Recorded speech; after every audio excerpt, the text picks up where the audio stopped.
Do'stlar, men turgan joyim Ho Chi Minh mavzoleyi, Vyetnam davlati Hanoi shahri.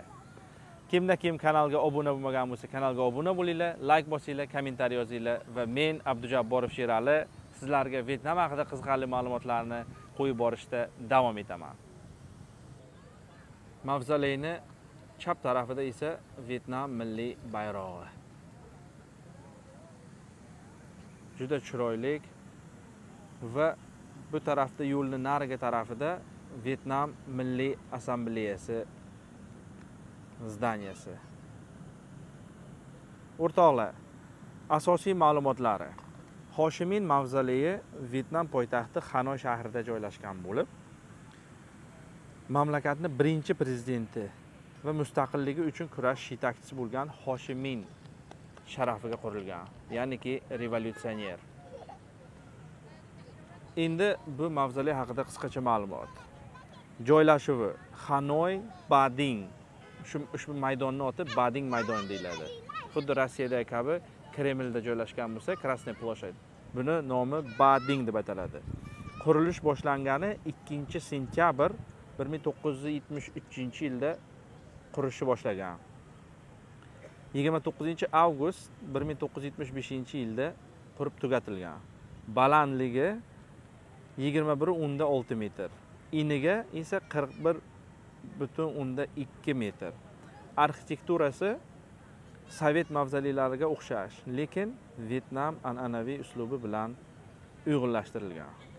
Qurilish materiallari, qanaqa qurilish materiallari ketgan desalaring agar, granit, marmar va qizil toshlar Vyetnamning turli mintaqalarida jamlangan ekan. Tashqi devorlari granit, ichki qismi esa siyoh granitdan yasalgan ekan.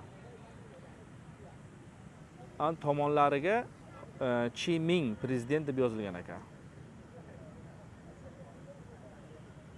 Mana atrof ko'rsataman yana. Bir guruh turistlar Xitoy, Amerika, Yevropa hamma joydan bor. Ichki qismi mavzoley ichida Ho Chi Minh jasadi maxsus qutida joylashgan ekan. U maxsus yoritilgan shisha quti ichida yotqizilgan ekan. Mana bu yerda axranalar, qarovullar qat'iy himoya qilar ekan. Agar kim kelmoqchi bo'lsa, tashrif qoidalari kirish bepul ekan. Kirish bepul. Faqat tartibga qat'iy rioya qilish kerak ekan. Tinch va hurmat bilan yurish talab qilinar ekan. Telefon, kamera, sumka va boshqa buyumlar tashqarida qoldiriladi. Ko'pincha ertalab ochiladi va tushga yaqin yopilar ekan.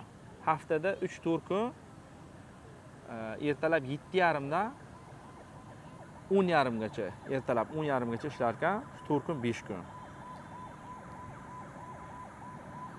Har yili oktyabr, noyabr oylarida restavratsiya uchun yopilar ekan. Qiziqarli faktlari, Ho Chi Minh o'zi vasiyat qilib jasadini krematsiya qilishni xohlagan, lekin hukumat bu qarorni o'zgartirgan ekan.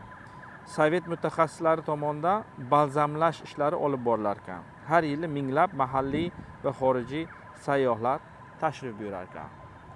Mana shunaqa o'rtoqlar. Har yili kuz oyida Rossiyaga jo'natilar ekan, shu balzamlashtirish ishlarini olib borish uchun. Bugun ko'rsatuv shu Ho Chi Minh mavzoley haqida bo'ldi. Xudo xolasa boshqa kun kelib ichiga kirib ko'ramiz biz ham. Sog' bo'linglar, salomat bo'linglar. Kanaldan uzoqlashmanglar.